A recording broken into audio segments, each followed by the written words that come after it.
भूमाफिया चीन की दादागिरी पर लगाम लगाने के लिए बने क्वाड देशों के गठबंधन ने समंदर से चीन को ऐसी चेतावनी दी है जिससे बीजिंग में हलचल मच गई है। अरब सागर में मालाबार युद्धाभ्यास के दूसरे चरण के आखिरी दिन भारत, जापान, अमेरिका और ऑस्ट्रेलिया की नौसेना ने जाबाजी की जो मिसाल पेश की, उसे देखकर चीन और पाकिस्तान दोनों ही सहम गए हैं। खासकर चीन को अब यह समझ आ गया है कि एलएसी पर भारत से उलझकर उसने बड़ी गलती कर दी है, क्योंकि भारत के पलटवार से एलएसी पर तो उसके मंसूबे नाकाम हुए ही, भारत के कूटनीतिक दांव से दुनिया भर में उसके खिलाफ एक ऐसा मोर्चा तैयार हो गया है जिसने आकाश से लेकर समंदर तक चीन पर नकेल कस दी है।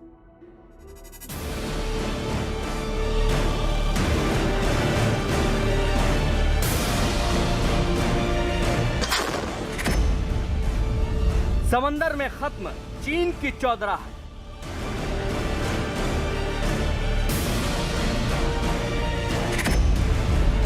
ऑपरेशन मालाबार से सहम गया ड्रैगन।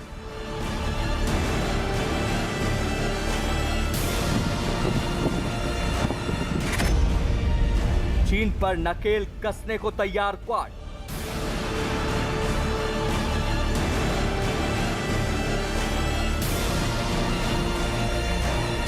नीले पानी में डूबा लाल सेना का गुरु।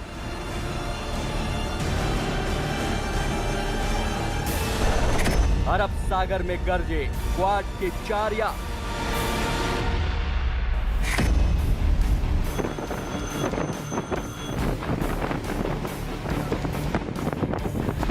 गहरे समंदर के आसमान पर हौसलों की ये ऊंची उड़ान है। गहरे नीले पानी में यहां इस वक्त 4 यारों की महफिल जमी है और इस महफिल के शोर ने समंदर से सैकड़ों किलोमीटर दूर ड्रैगन यानी चीन के मुखिया शी जिनपिंग की नींद उड़ाकर रख दी है। यह है मालाबार 2020 नौसेना का वो अभ्यास जिसमें एक नहीं, 2 नहीं, बल्कि 4 महारथी देश मिलकर एक दूसरे के साथ समंदर के पानी पर अपनी ताकत की नुमाइश और एक दूसरे के साथ हाथ से हाथ मिलाकर जंग का अभ्यास कर रहे हैं। मालाबार 1992 से चल रहा है। ये एक्सरसाइज हर साल होता है और एक बारी ये इंडियन ओशन में होता है और एक बारी ये ऑफ जापान होता है इन द वेस्टर्न पैसिफिक। तो इस बारी जो एक्सरसाइज है ये अरेबियन सी में हुआ, अरब की खाड़ी में। अदरवाइज ऑल्टरनेट होता है। लास्ट टाइम ये ऑफ जापान हुआ था।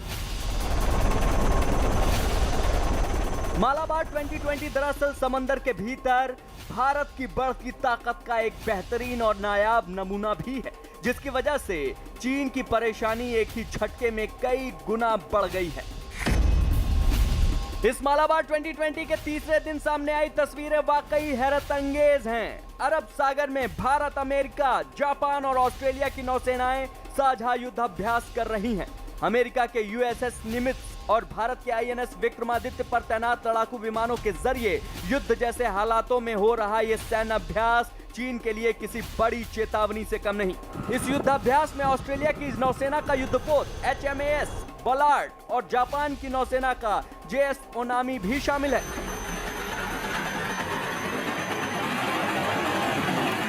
समंदर में भारत की बढ़ती ताकत को देखकर पहले से ही चीन परेशान था और उसके बाद अब मालाबार 2020 में क्वाड देशों के समूह की जो ताकत समुद्र में दिखाई दी, उससे वो और सहम गया है। चीन को इस बात का एहसास हो गया है कि अब उसकी चौधराहट इस पूरे इलाके में ज़्यादा दिन तक नहीं चलने वाली है, क्योंकि ये चारों देशों ने उसके इर्द गिर्द एक ऐसी दीवार खड़ी कर दी है जिससे बाहर निकल पाना उसके लिए खासा मुश्किल भरा होगा। इस युद्धाभ्यास में भारत, अमेरिका, जापान और ऑस्ट्रेलिया की नौसेनाएं हिस्सा ले रही हैं।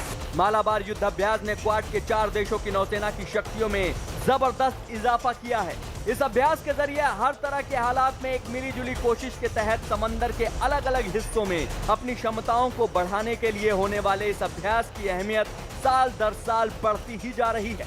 इस युद्धाभ्यास के जरिए चीन को यह भी पैगाम पहुंचा दिया गया है कि इस महासागर में गलती से भी भारत को बेबस और अकेला समझने की भूल न कर ले। इस युद्धाभ्यास के जरिए भारत ने भी साबित कर दिया है कि अपनी हद में रहते हुए भी ड्रैगन को काबू करने का तरीका निकाला जा सकता है।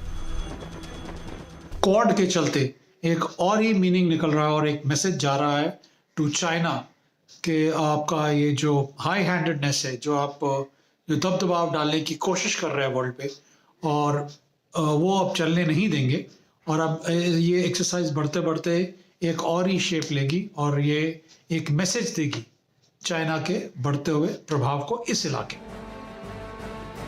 मालाबार युद्धाभ्यास का पहला चरण हिंद महासागर में हुआ था और उस युद्धाभ्यास में भी क्वाड समूह के चारों देशों ने समंदर में जो अपनी ताकत दिखाई थी उससे ही चीन सहम गया था, क्योंकि इस युद्धाभ्यास में सतह और वायु रोधी अभ्यास किया गया था। इसके अलावा पनडुब्बी रोधी जंग का भी अभ्यास किया गया था। इस युद्धाभ्यास में भारत के 5 युद्धपोत शामिल थे। भारत के साथ साथ अमेरिका, जापान और ऑस्ट्रेलिया ने भी ताकत दिखाई थी।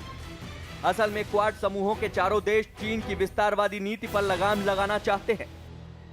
इसका एक क्लियर मैसेज तो यही है, आप किसी भी इंटरनेशनल फोरम में बात सुन लीजिए कि अब जो चाइना कर रहा है और जो चाइना की तमन्ना थी, जो उनकी आशाएं थी, अपेक्षाएं थी, उन सब पे अब ये एक दबाव और घेराव होने वाला है। मालाबार 2020 इसलिए भी खास है क्योंकि इससे पहले ऐसा युद्धाभ्यास बंगाल की खाड़ी में होता था और इस बार ये भारत प्रशांत क्षेत्र के पूर्वोत्तर यानी अरब सागर में भी किया जा रहा है। मालाबार अभ्यास का पहला चरण बंगाल की खाड़ी में आयोजित किया गया था। दूसरी खासियत यह है कि इस बार हर देश ने युद्धाभ्यास में अपने बेहद अत्याधुनिक जहाज और सैन्य उपकरण भेजे हैं। यहाँ पहुंचे समुद्री बेड़े में पनडुब्बी, विमान वाहक और विमान भी शामिल हैं। पूरे बेड़े में मौजूद सभी हथियारों और विमानों को एक साथ संचालित किया जा रहा है, इसलिए 2020 का ये अभ्यास बेहद अहम हो गया है। अब तक चीन ये दावा करता रहा है कि वो दुनिया की सबसे ताकतवर नौसेना का मालिक है, यानी कि वो अपने आप को अमेरिका से भी ज्यादा ताकतवर समझने लगा और इसी ताकत के नशे में चूर चीन ने दुनिया के तमाम देश को धमकाना शुरू किया। दक्षिण चीन सागर से लेकर हिंद महासागर तक उसने अपनी ताकत की नुमाइश शुरू कर दी। लिहाजा चीन की बढ़ती ताकत को रोकने के लिए क्वाड देशों ने मोर्चा संभाला। माना यह जा रहा है कि आने वाले दिनों में ब्रिटेन और जर्मनी भी इस क्वाड का हिस्सा हो सकते हैं। लिहाजा उसी से बीजिंग में खासा परेशानी है और शी जिनपिंग को इस बात का एहसास हो चुका है कि क्वाड देशों से निपट पाना उसके बस की बात नहीं। मालाबार नौसैनिक युद्धाभ्यास ऐसे वक्त में शुरू हुआ है जब पूर्वी लद्दाख में सीमा विवाद की वजह से पिछले 6 महीनों से भारत और चीन के बीच तनातनी जारी है, जबकि क्वाड के बाकी के 3 सदस्य देशों का भी पिछले कुछ महीनों से अलग अलग मुद्दों पर चीन के साथ झगड़ा अपने चरम पर पहुंच गया है। हिंद प्रशांत क्षेत्र में चीन के बढ़ते दबदबे ने दुनिया के तमाम देशों की परेशानी बढ़ा दी थी। लिहाजा भारत और अमेरिका क्वाड को इस इलाके में मजबूत करने के हक में है ताकि चीन पर नकेल कसी जा सके। एक तरफ भारत ने मालाबार 2020 के जरिए शी जिनपिंग की नींद उड़ा दी है, तो दूसरी तरफ अमेरिका ने चीन पर नकेल कसने के लिए ठीक वैसा ही प्लान तैयार किया है जैसा 1940 के दशक में उसने सोवियत संघ के लिए तैयार किया था।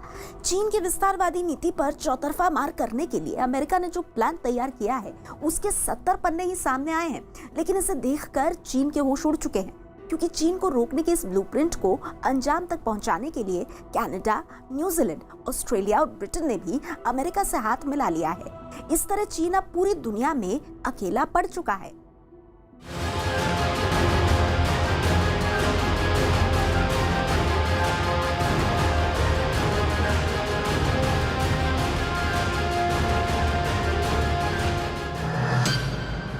चीन को चौतरफा घेरने की रणनीति।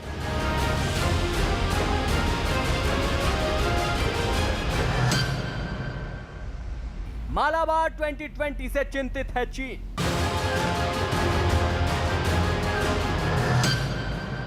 चीन को घेरने का अमेरिकी प्लान।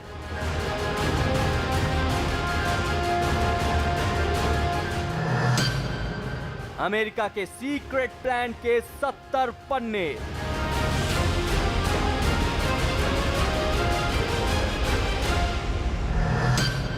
अमेरिका की एलिमेंट्स ऑफ चाइना चैलेंज रणनीति।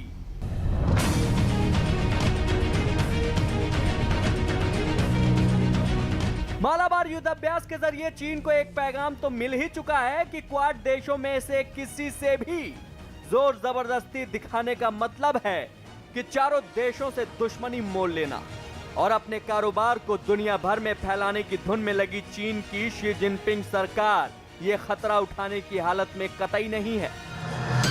दरअसल मालाबार युद्धाभ्यास की शुरुआत साल 1992 में भारत और अमेरिकी नौसेना के बीच द्विपक्षीय नौसैनिक युद्धाभ्यास के तौर पर शुरू हुई थी और इन दोनों नौसेनाओं के बीच के परस्पर बढ़ते सैन्य सहयोग और उसकी कामयाबी की वजह से 23 साल बाद साल 2015 में जापान भी इसका हिस्सा बन गया और 2020 में ऑस्ट्रेलिया भी इस एक्सरसाइज का हिस्सा बन गया।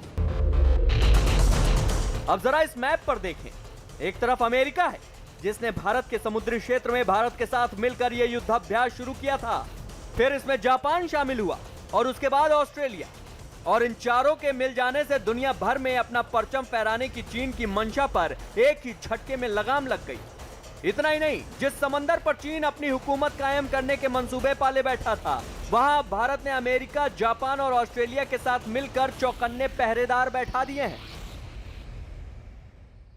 ये जिस हिसाब से ये जो लाइक माइंडेड नेवीज हैं वर्ल्ड की और बहुत सक्षम नेवीज हैं, अब उन्होंने सोच समझ के जो ये स्टेप लिया है इसका बहुत फ़ायदा होने वाला है इंडिया को भी, साउथ ईस्ट एशियन कंट्रीज़ को भी और जितने भी कंट्रीज़ हैं इंडो पैसिफिक में। सो मालाबार अब देखिए आप इसका स्कोप और इसका प्रकोप बढ़ता ही जाए।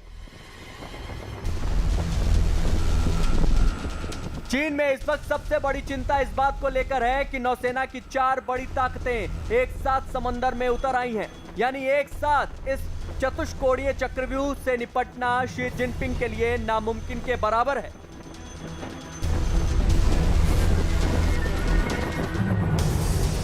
बात केवल नौसेना के अभ्यास तक ही सीमित नहीं है, बल्कि अमेरिका तो इससे भी आगे बढ़कर चीन को पूरी तरह से घेरने का एक जबरदस्त प्लान तैयार कर बैठा है। चीन की सैन्य और आर्थिक ताकत पर लगाम लगाने की गरज से अमेरिका ने एलिमेंट्स ऑफ चाइना चैलेंज नाम का एक प्लान तैयार किया है, जिसके 70 पन्ने अमेरिकी वेबसाइट axios.com में लीक हो गए। ये सीक्रेट प्लान ठीक उसी तरह का है जैसा अमेरिका ने 1940 में सोवियत संघ को घेरने के लिए तैयार किया था। ये तो अभी शुरुआत है, अब आप देखते चलिए जैसे और लाइक माइंडेड डेमोक्रेसीज और countries of this part of the world जब ये जुड़ने लगेंगे और इसका मैसेज जाएगा बहुत क्लियरली चाइना की तरफ कि अब वो अपना जो हरकतें हैं उनको जरा संभालें। चीन को घेरने के लिए तैयार उस अमेरिकी प्लान के बारे में चीन के प्रमुख अखबार ग्लोबल टाइम्स का कहना है कि यह अमेरिकी प्रशासन की कंजर्वेटिव सोच का दस्तावेज है और ये नई बात नहीं है, क्योंकि माइक पॉम्पियो भी तो यही कहते आ रहे हैं कि चीन को रोकने के लिए दुनिया भर की ताकतों को एक होना जरूरी है, जिसमें अमेरिका कामयाब नहीं हो पा रहा। इस बीच चीन की विस्तारवादी नीति का विरोध करते हुए 5 देशों ने सीधा मोर्चा खोलने का ऐलान कर दिया है। हांगकांग में नागरिक हनन के मामलों पर अमेरिका सहित 5 देशों ने चीन के खिलाफ सीधा मोर्चा खोल दिया है। अमेरिकी संसद ने तो इसको लेकर बीजिंग की निंदा करने वाला प्रस्ताव पारित कर दिया। साथ ही चीन को चेतावनी दी कि अगर चीन ने हांगकांग में लोगों के मौलिक अधिकारों पर हमले बंद नहीं किए तो उसे गंभीर नतीजे भुगतने पड़ेंगे। अमेरिका के साथ ही कनाडा, न्यूजीलैंड, ऑस्ट्रेलिया और ब्रिटेन के विदेश मंत्रियों ने एक बयान में चीन से कहा है कि वो हांगकांग के नागरिक अधिकारों को कम न करे। हांगकांग के निर्वाचित जनप्रतिनिधियों को अयोग्य करार देने के लिए बनाए गए नए कानून पर भी गंभीर चिंता जताई है।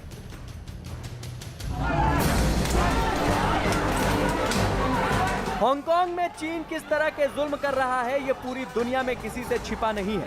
साथ ही ये भी सच है कि शी जिनपिंग की सरकार तमाम देशों के साथ कारोबारी रिश्तों के जरिए पूरी दुनिया पर अपना कब्जा जमाने का सपना पाले हुए है और भारत और वहां के निजाम उसके रास्ते की सबसे बड़ी रुकावट है।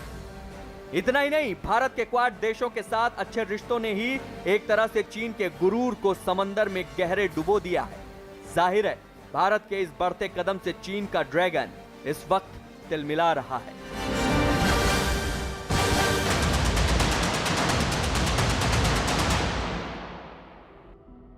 चीन के सदाबहार दोस्त पाकिस्तान की हालत भी इन दिनों पतली है। पाकिस्तान में एक तरफ तो विपक्षी पार्टियां सरकार और सेना के खिलाफ हल्ला बोल रही हैं, दूसरी तरफ जनता इमरान को कुर्सी से उखाड़ फेंकने पर आमादा नजर आ रही है। हालात इतने खराब हो चुके हैं कि अब पाकिस्तान की सेना भी मैदान छोड़कर भागने लगी है। न्यूज़ 18 इंडिया को मिली एक्सक्लूसिव जानकारी के मुताबिक पाकिस्तानी सेना के कई रेजिमेंट्स में सैनिकों ने पीठ दिखाकर भागना शुरू कर दिया है। एलओसी पर भारत की जवाबी कार्रवाई से घबराए पाकिस्तानी सेना के जवान ड्यूटी से गायब हो रहे हैं। सूत्रों से मिली जानकारी की माने तो ये जवान हत्या, स्मगलिंग और धार्मिक कट्टरपंथ में शामिल हैं। यही नहीं, बाजवा ब्रिगेड के ये भगोड़े सिपाही हथियार और गोला बारूद चुराकर आतंकियों को बेच रहे हैं। देखिए कैसे अपनी ही सेना ने बढ़ा दी है इमरान और बाजवा की मुसीबतें।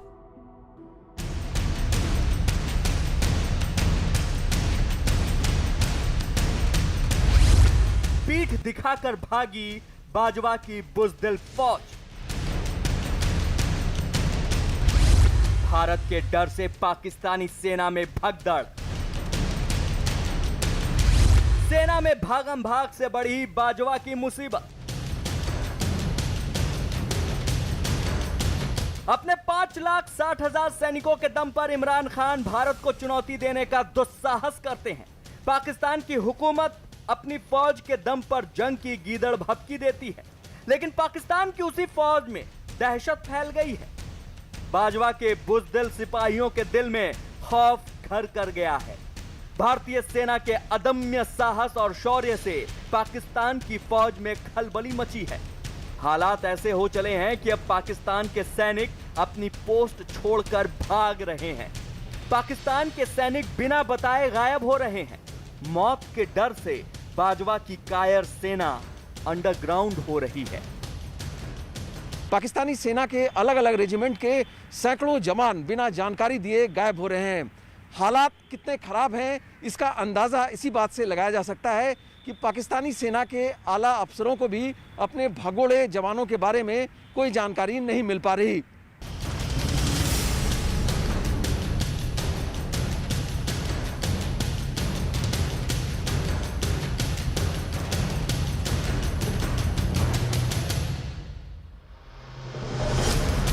अभी कुछ दिन पहले आई ये तस्वीरें आपको जरूर याद होंगी।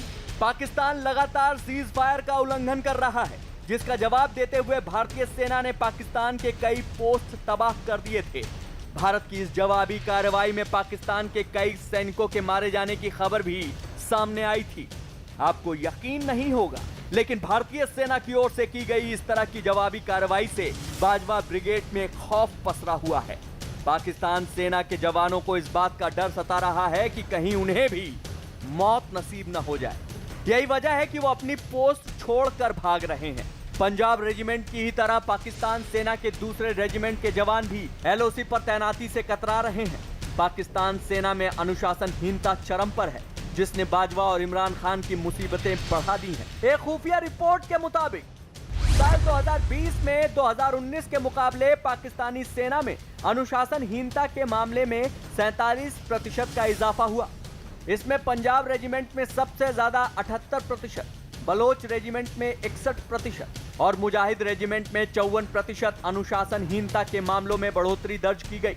यही नहीं, भारत से लगते ईस्टर्न बॉर्डर पर 571 अनुशासनहीनता के गंभीर मामले सामने आए। इसमें 312 मामले बिना छुट्टी के गायब रहने के थे। मतलब यह कि पाकिस्तान सेना भारत के शौर्य से कांपने लगी है। पाकिस्तान सेना को मौत का डर सताने लगा है। युद्ध की बात करने वाली बाजवा ब्रिगेड अब पीठ दिखाकर भागने को मजबूर हो गई है।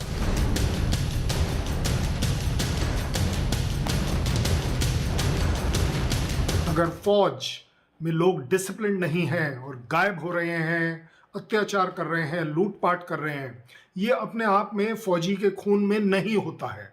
और अगर ये पाकिस्तान के फौजी में दिख रहा है तो ये दिखाता है उनका ट्रेनिंग का स्टैंडर्ड गिर रहा है। लोगों के अंदर जो फौजी लोग हैं, देशभक्ति की उनकी भावना कम हो रही है। गलत चीज़ों में अगर वो पढ़ रहे हैं, डिसिप्लिन उनका खराब हो रहा है, कमांड एंड कंट्रोल उनका लूज हो रहा है। मेरे लिए तो ये डायरेक्ट एक बाजवा साहब के ऊपर मेरी उंगली उठेगी।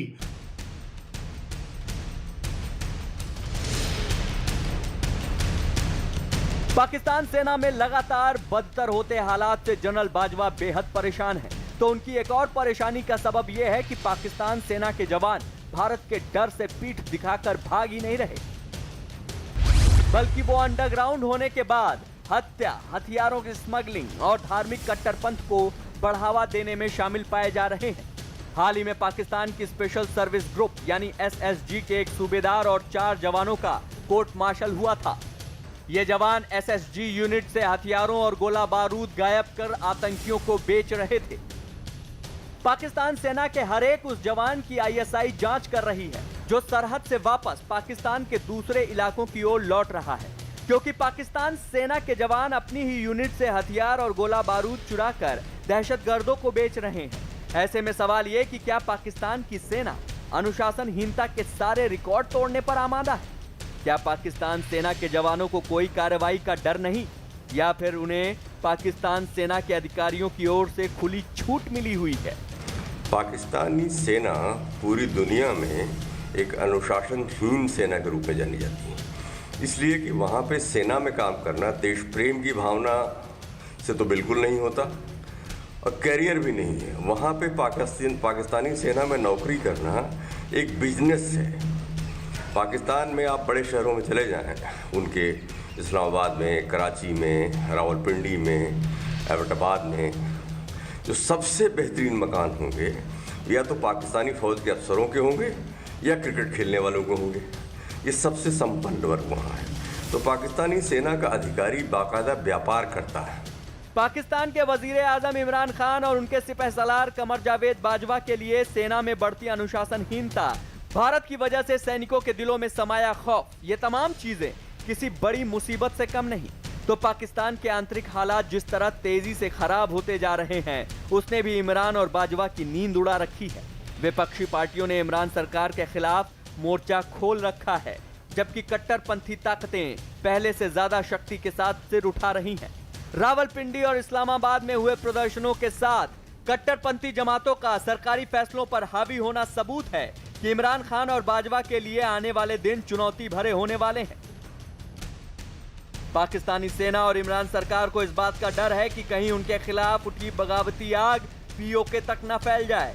लिहाजा पाकिस्तान सेना ने इमरान के इशारे पर रावलपिंडी में सेना की एक यूनिट को कोरोना के बढ़ते मामलों के नाम पर अलग अलग तरह के प्रतिबंध लगाने को कहा है।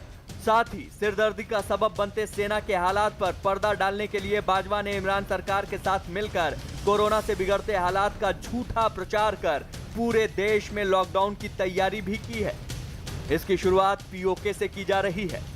जिस तरीके से वहां पर ऑपोजिशन की आवाज दबाई जा रही है और साथ ही साथ अनफॉर्चुनेट फॉर द गवर्नमेंट कि उनके यहाँ डेमोक्रेसी सिर उठा रही है, लोग ऑपोजिशन पार्टीज का साथ दे रहे हैं, उनके साथ कदम से कदम मिला रहे हैं। और इसको रोकने के लिए, इसको दबाने के लिए अगर बाजवा और इमरान खान साहब किसी भी तरह के एक्शंस जो ले रहे हैं कोरोना के एक्सक्यूज में आकर कि लॉकडाउन कर दिया जाए, नेशनल लॉकडाउन कर दिया जाए, लोगों को बोलने की सुविधा नहीं है, मोबाइल सर्विसेज हिट हैं, यहाँ तक कि लोगों का आवाजाही के ऊपर भी रोक लगी हुई है।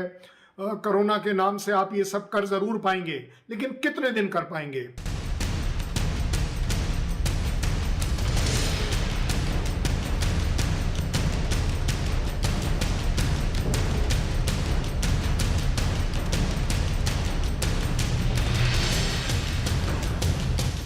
पीओके के कठपुतली प्रधानमंत्री राजा फारूक हैदर ने स्कूलों और कॉलेजों को कोरोना के बढ़ते मामलों की आड़ में बंद करने का फैसला किया है, जबकि खुफिया सूत्रों से मिली जानकारी के मुताबिक वहां कोरोना के हालात इससे बिल्कुल उलट हैं।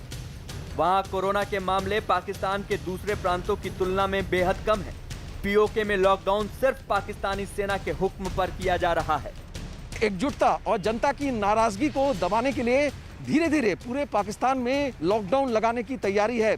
मोबाइल और इंटरनेट नेटवर्क पर भी प्रतिबंध लगाया जा सकता है। इमरान खान और कमर जावेद बाजवा ने अवाम के लगातार बढ़ते गुस्से पर काबू पाने के लिए पाकिस्तान की जनता को प्रतिबंधों की जंजीरों में कैद करने का प्लान तैयार किया है। कुल मिलाकर यह कहना गलत नहीं होगा कि इमरान और बाजवा की जोड़ी किसी भी सूरत में अपनी कुर्सी बचाना चाहती है। इन दोनों को अपनी जनता की कोई फिक्र नहीं, फिक्र है तो सिर्फ उस गद्दी की। जिसे हासिल करने के लिए इन्होंने न जाने कितने तिकड़म भिड़ाए। ऐसे में बहुत मुमकिन है कि इमरान और बाजवा साम दाम दंड भेद हर दांव आजमाएं ताकि उनकी साख पर बट्टा न लग सके।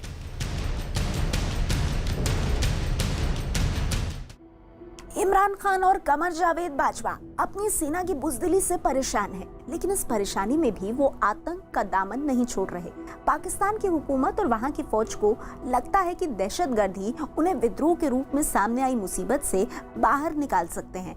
यही वजह है कि FATF को दिखाने के लिए पाकिस्तान ने हाफिज सईद को 10 साल 6 महीने की सजा तो सुना दी, लेकिन उसे VIP ट्रीटमेंट दिया जा रहा है। खबरें तो यहाँ तक आ रही हैं कि उसे जेल नहीं भेजा जाएगा, बल्कि उसे नजरबंद किया जाएगा और उसकी सारी संपत्ति वापस कर दी जाएगी।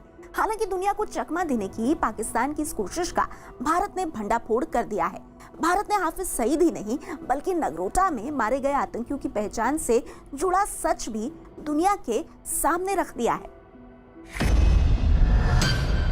हाफिज सईद की गिरफ्तारी का सच क्या है?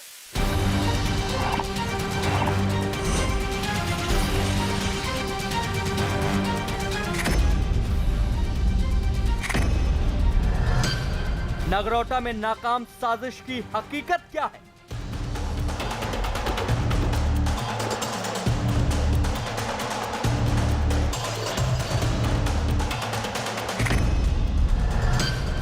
इमरान की आतंक नीति का कैसे हुआ पर्दाफाश? इमरान खान के चेहरे से नकाब एक बार फिर उतर चुका है। पाकिस्तान की हुकूमत और वहां की सेना की असलियत एक बार फिर पूरी दुनिया के सामने आ चुकी है। पाकिस्तान की सरकार और सेना किस तरह आतंकियों को ढाल की तरह इस्तेमाल करती है और किस तरह उन पर कार्रवाई का नाटक कर अपनी छवि सुधारने की कोशिश करती है, इसका सच पूरी दुनिया के सामने आ चुका है। आज हम आपको दिखाएंगे किस तरह पाकिस्तान ने हाफिज सईद पर कार्रवाई का नाटक किया। आज हम आपको दिखाएंगे किस तरह पाकिस्तान के भेजे आतंकी भारत में 26/11 जैसे हमले को अंजाम देना चाहते थे। आज हम आपको दिखाएंगे किस तरह आतंकिस्तान FATF की आंख में धूल झोंकने का काम कर रहा है। तो सबसे पहले देखिए ये तस्वीरें। आतंकी संगठन जैश-ए मोहम्मद के सरगना हाफिज सईद की ये तस्वीरें चीख चीख कर बयां कर रही हैं कि पाकिस्तान की आतंक निरोधी अदालत ने उसे 10 साल 6 महीने की सिर्फ सजा देने का ऐलान किया है। पाकिस्तान की सरकार और सेना तो इस मोस्ट वांटेड आतंकी की खिदमत कर रही है। उसे 10 साल कैद की सजा सिर्फ दिखावा है, जबकि तस्वीरों से साफ जाहिर हो जाता है कि हाफिज सईद को किसी VIP की तरह सुविधाएं दी जा रही हैं। आतंकी हाफिज सईद को पाकिस्तान की सेना सुरक्षा मुहैया करा रही है। वो गाड़ियों के काफिले में सैर कर रहा है, वो खुलेआम घूम रहा है। बेखौफ हाफिज के चेहरे पर कोई शिकन नजर नहीं आ रही। दरअसल पाकिस्तान ये दिखावा करने में जुटा है कि उसने आतंक के खिलाफ ठोस कदम उठाए हैं।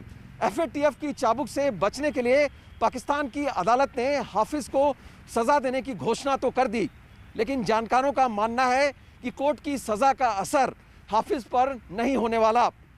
कयास तो ये भी लगाए जा रहे हैं कि हाफिज को जेल में ना डालकर उसे नजरबंद किया जाएगा और उसकी संपत्ति भी उसे वापस कर दी जाएगी।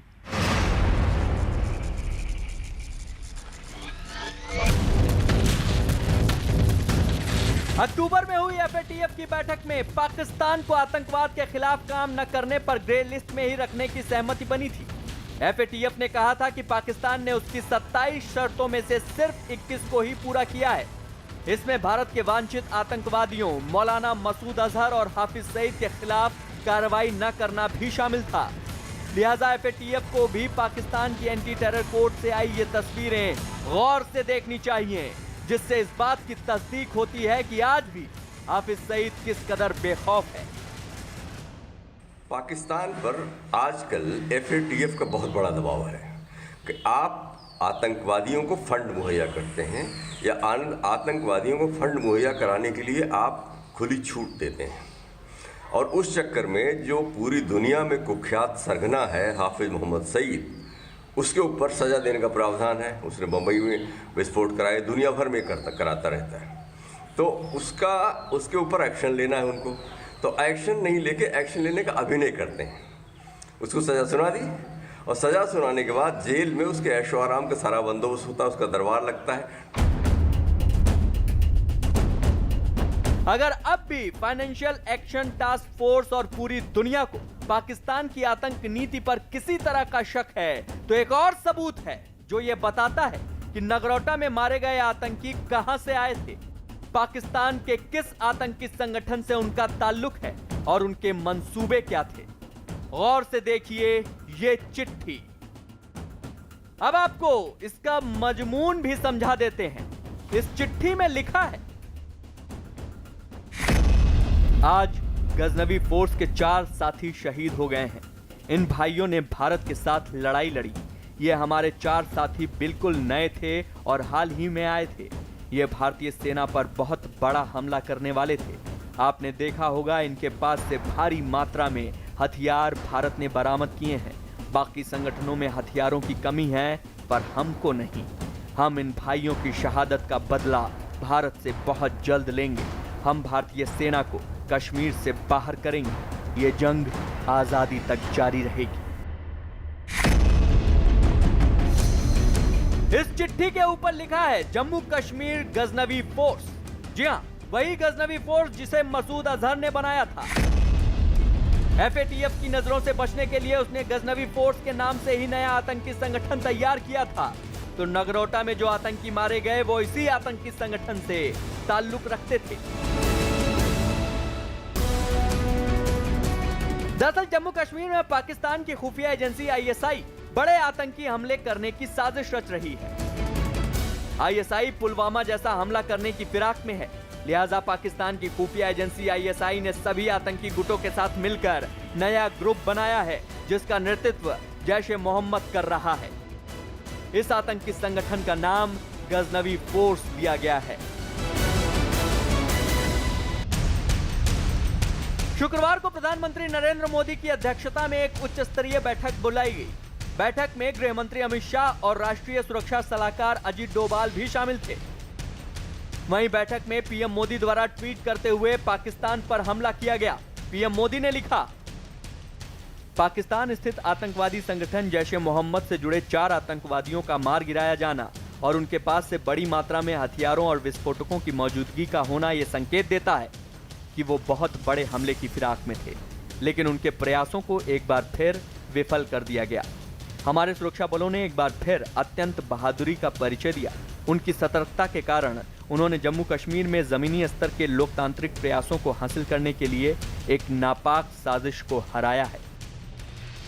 भारत ने नगरोटा में पाकिस्तान की आतंकी साजिश को कुचल दिया, लेकिन पाकिस्तान अब भी अपनी हरकतों से बाज नहीं आ रहा। अपने ही देश में पैदा हुए गृह युद्ध जैसे हालात से निपटने में नाकाम इमरान खान भारत को दहशतगर्दी की तलवार से जख्म देने की हर मुमकिन कोशिश कर रहे हैं। लिहाजा अब वक्त आ गया है जब पूरी दुनिया को एक साथ मिलकर नासूर बन चुके आतंकिस्तान को सबक सिखाना चाहिए।